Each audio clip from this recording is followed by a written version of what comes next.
I got home earlier that day and came across a surreal scene. My suite turned into a construction site, a team of painters moving everything while my brother's wife dictated orders as if it were the owner of the piece. This tone doesn't fit, and these baseboards need to leave now. Everything has to be perfect for change.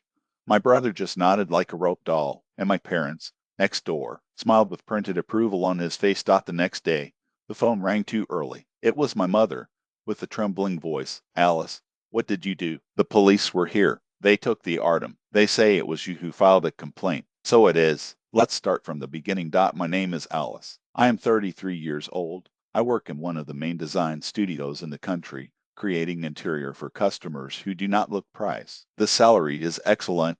The work does me. But this story is not about career. It's about how a single decision turned my family upside down. 6 months ago, I decided I wanted a home, not a tiny apartment in an impersonal building, nor a glass box in a skyscraper. A real home. It was then that, searching for ads, I came across an opportunity, a land with a precarious construction, in need of reform. The photos showed a 70s hut with peeling walls, crooked, and a garden so wild that it looked more like a forest. But I saw beyond that. I saw a project, a space of mine, a piece of land to call home. It was exhausted of rents from noisy neighbors on weekends, owners of real estate that increased the value of nowhere. The price was derisory precisely because of the pitiful state. The financing came out fast. After all, my salary allowed. When I told my parents, it was as if I had announced madness. My mother almost choked on the salad at Sunday lunch. Alice, did you lose the judgment? Decent people buy property ready.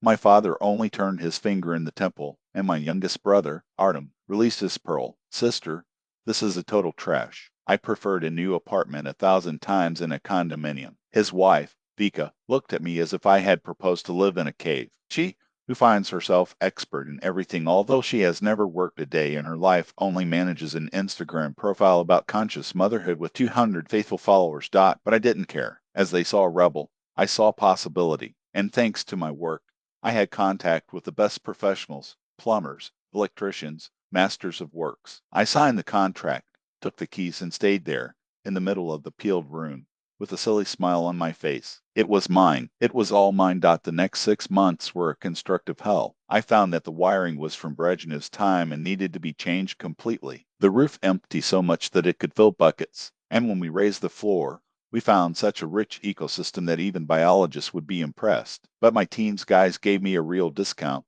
charging half the market value. I will still spend months returning with brandy bottles. My weekends became marathons in building stores. Today, I can discuss hours about the types of running mass or the advantages of porcelain. My hands were full of calluses, my back hurt, but the feeling of seeing that chaos turned into a home was priceless. First, I solved the roof and the electrical part, then walls, floors, hydraulic. The kitchen was minimalist but functional. And the backyard? The backyard was my masterpiece. I pulled over, planted flowers, set up a pergola, and even a spice flower. When everything was ready, I decided to have an inauguration party. The following Sunday, I invited the family. Come see what I managed to create. Vika wrinkled her nose. Not any fans, but that grimace of contempt disguised. Oh no, thank you. I have no desire to go to that hut. Sure, everything came out crooked. I'd almost choked on my own saliva. Actually, I made a complete renovation. But if you don't want to come, your problem. She turned red like a peppers and fell silent, passing the rest of the ugly-faced night in the corner. My parents and Artem promised to appear, though without much enthusiasm. On Saturday, at 6 in the afternoon, the house was full. Friends, colleagues, even the neighbors came. All admired, taking pictures, asking about materials. Only the family that didn't arrive. When they finally appeared, an hour and a half later, they seemed to be going to awake, but it was enough to cross the door for their expressions to change. My God, Alice, my mother, was even thrilled. This is pure art. Where did you get so good taste? Only then did I breathe relieved. Finally, they had understood. Vika, of course, did not give up. He walked from side to side, looking for defects. He peered behind the furniture, passed his finger in the railing, examined each corner. Then he disappeared for a few minutes and returned with triumphant air. Well, the color of the room is a total disaster. I would definitely repaint everything. I smiled sweetly. When you have your home, paint the way you want. And pink with balls, if you prefer. Everyone knew his obsession with Rosa, as Instagram was a sea of that tone. Vika exploded. Artem, let's go right now. My brother looked at me guilty, but followed behind her like a puppy. My parents said goodbye, clearly disappointed, but the other guests stayed late, and honestly, it was much better without them. Not a week later, my mother called, Alice, can I go there? Alone, without this whole circus. I went to see everything calmly, and it came. We spent the afternoon together. We had tea in the new kitchen, walked through the garden. In the end, she confessed, you know, your father and I were wrong. You're amazing. I'm proud of you. When I left, I delivered a reserve key. If one day I travel, you can come watering the plants. Take a look. In the following months, she appeared frequently. Now it brought groceries. Sometimes it came to a coffee. It was tasty, as in the old days. Already from Artem and Vika, no news. My brother sent silly messages on Telegram from time to time, but over the house, not a word. Vika disappeared from the map, and frankly, it was a relief. My father kept neutrality. I didn't ignore me, but he didn't make a point of visiting either. 4 months passed. My life had fit. The house was perfect, the career taking off. Even a romance began to emerge, all in place, until my mother called again with suspicious joy in her voice. Alice, come lunch on Saturday. It's been a while since the family has not gathered. Something didn't smell well, but I accepted. After all, I missed you. On Saturday. I arrived, and there they were, Artem, with a smile too wide, and Vika, who barely looked toward me, but without the hostility of before. We sat at the table. My mother has come up, a roast with potatoes, her favorite dish. The conversation began forced, all pretending normality, speaking of time, work. I told about a difficult client who changed his mind 3 times, when my mother landed the fork and looked at me with a mellow smile. Alice, we need to talk about something, he said, with the same sweet voice from the phone. Everyone stopped chewing and stared at me. Artem displayed that little puppy smile that he used as a child to convince me to share his sweets. The rental contract of Artem and Vika is ending, continued my mother. With this crisis, prices have fired, and things at his work are not easy. Finding something decent for fair value is impossible. My stomach turned around. I knew exactly where that would stop. And we thought. She paused, dramatic, that they could stay in your home for a while, only until they re-stabilizes. The silence that followed was so deep I could hear a fly pass. Everyone looked at me, waiting. Artem continued, with a sweeter voice than honey.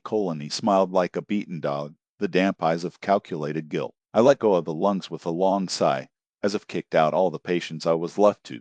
No, the word came out dry, definitive. I don't want anyone living in my house. My mother's face lengthened in a grimace of theatrical disappointment. Alice, it's not strangers. It's your brother, your sister-in-law. The tone was a mixture of disapproval and emotional blackmail. I kept my voice firm, almost clinical. I'd understand. But my answer is still no. It was then that Vika decided to enter the arena. His lips bowed in a poisonous smile. I always knew you were a petty selfish. I stared at her, fun with audacity. Funny, at my new house party, you called my shack home and refused to come. Now, suddenly, are you willing to live here? She shrugged, with a cynicism that hurt. If it's for free, even a shack serves. The blatant had no limits. Artem, realizing that his wife's strategy had turned against them, changed tactics. The voice trembled, pretending to despair. Alice, for God's sake, my situation is serious. They cut 20% of my salary. No bank approves financing for us. I turned to Vika, the cold eyes.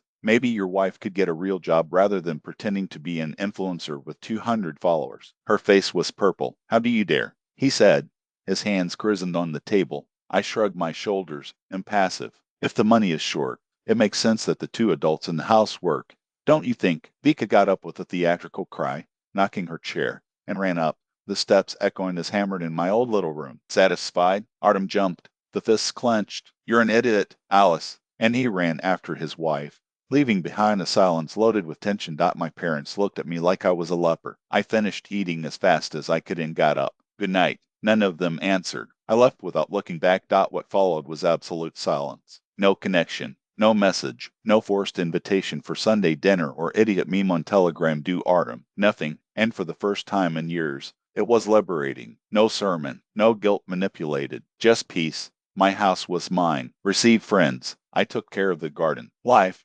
finally, had returned to the axles. Until, on a Tuesday, everything collapsed. I had a meeting scheduled with an important client at 2 p.m., a large project with a cachet that would make my quarter. But at 11:30, the phone rang. The woman, with embarrassed voice, asked to postpone.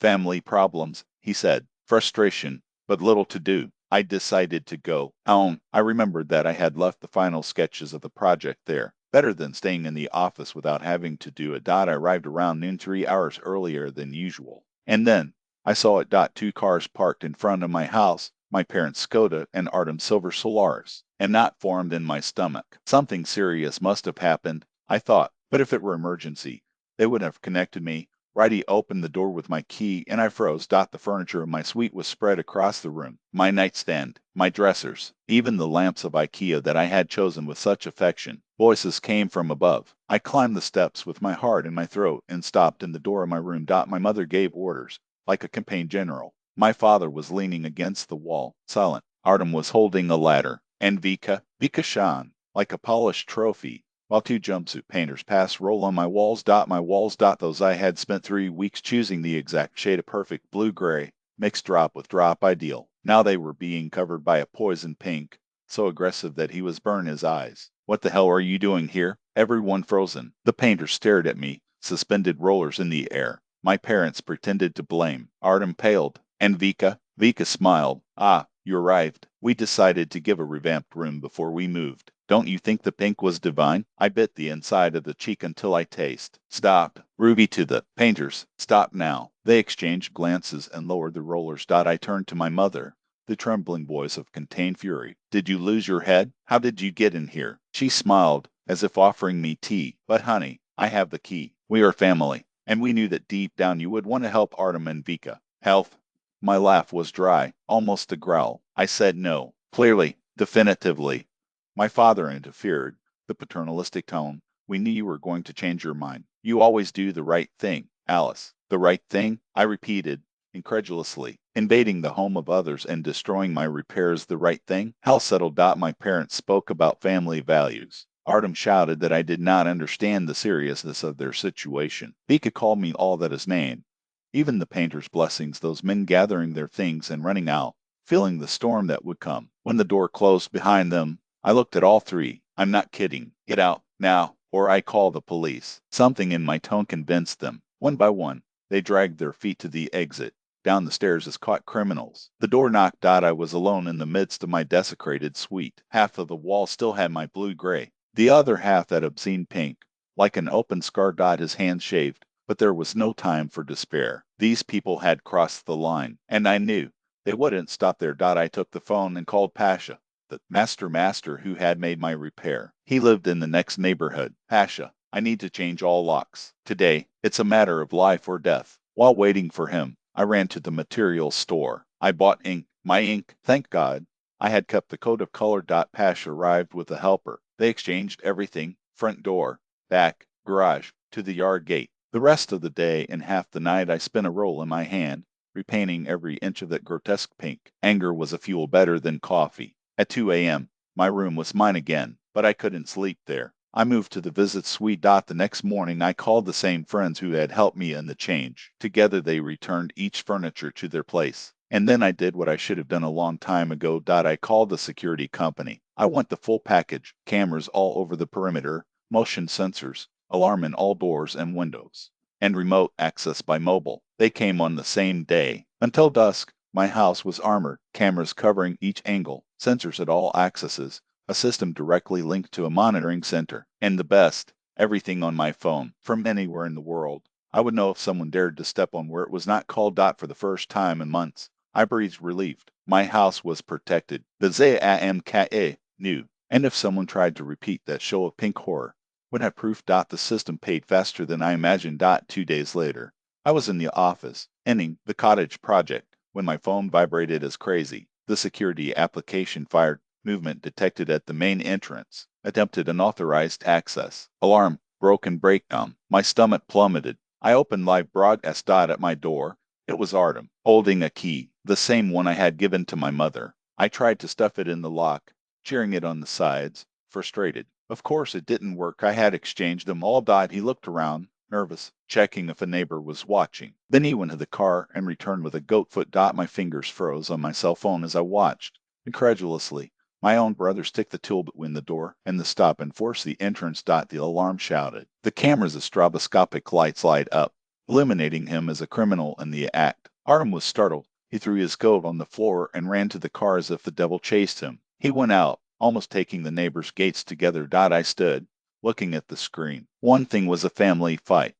Another, very different, was an attempt to break into a crime instrument. I saved the video and went straight to the police station. I went to register an occurrence report for attempted invasion with break-in. When I showed the images, the policeman took it seriously. Everything was there. The face of the Artem, the key, go, the brute force. There is no denying, said the clerk. I signed the boat. I annexed the video. They will investigate. They said. I returned home with a weight in my chest. Yes, it was the right thing, but fucking, it was my brother. Or was it that Saturday night?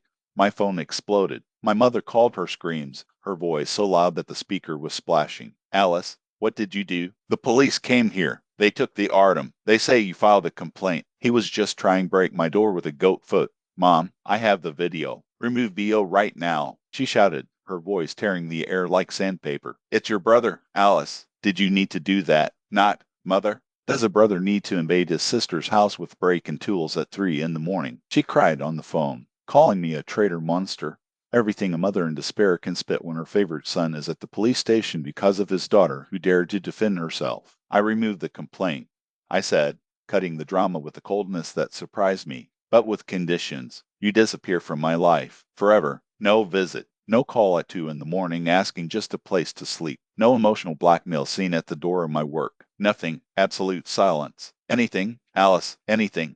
My father pleaded between false sobs. Never again. I swear. Just get him out of there. Even VI, who had never directed the word without a tone of superiority, now begged, Alice, please, I'm pregnant. Don't do it with us. Pregnant. What convenient. The Artem, from the bottom of the cell, promised that it would disappear from the map. Just let us go. Fuck. We disappear. I let them sweat all night. I let their anxiety cook over low heat, like a punishment for each time they made me feel guilty about existing. The next day, I signed the retraction with the same pen I used to record BO. The Artem still came out with the brand of handcuffs, pale, the back eyes of sleepless nights. The delegate looked at me with a mix of approval and pity. Are you sure, girl? I had. They ran out of the district like rats by sinking, and since that day, nothing, not in Hylon. What's that? Not even. I just wanted to know how you are from my mother. 6 months of peace. 6 months when my address did not become ring. My entrance box did not fill with veiled charges, and my door remained mine. Until, on any Saturday, I bumped into Rhea in the supermarket corridor. My cousin, the only one in the family that never treated me like garbage. Alias. She hugged me as if we were best friends, not relatives who spoke twice a year. Where are you? Disappeared? Tell your trips. Work. I smiled. I answered in the automatic as she filled the yogurt and cookies cart for the children. Until, between one gossip and another, he let out, oh, and Artem. He heard that he is living with his parents now. Right, it's pregnant. Poor thing, her fingers played with a box of juice. They say it's hard for them. Artem has lost its job, finds nothing, and with baby coming but your parents so helping. Thank God. Baby, unemployment. My parents playing the rescue again. The information fell into my stomach like lead. Not for pity, or not just for pity, but for the cruel irony of the thing. They had a place to stay. They had chosen to invade mine. They had chosen to treat me as an ATM with feelings. And now the account was my parents. Glad that so being supported, I muttered, pushing my cart forward. Rita must have noticed the ice in my voice because it changed the subject quickly. On the way home, I thought to call my mother, asking what do you mean? I saw you were pregnant and you so banking everything? But for what? I already knew the answer. Alice, it's family. We can't leave it in hand. Family. This word they wore like axe to cut my legs whenever I tried to walk alone. No, I wasn't going to call. It was not going to offer help. I wouldn't feel guilty. Because my house is still beautiful. The walls, painted in the color I chose. The couch, bought after months saving. The key, only in my hand. I worked until the bones hurt to have it. I deserve it. What if for them I'm the villain of this story? Let it be. Villains sleep better than martyrs. Villains do not wake up with the door being broken into at 3 a.m. Villains don't have to apologize for existing. Some will say that I should forgive. What a family is sacred. That blood is thicker than water, but blood also stains. And sometimes, the only way to clean the mess is to cut the source. I chose to protect myself. I chose my peace. What if it makes me selfish? So let me call selfish proudly, because at least I won't spend my life by paying for others' mistakes just because one day we divide the same surname.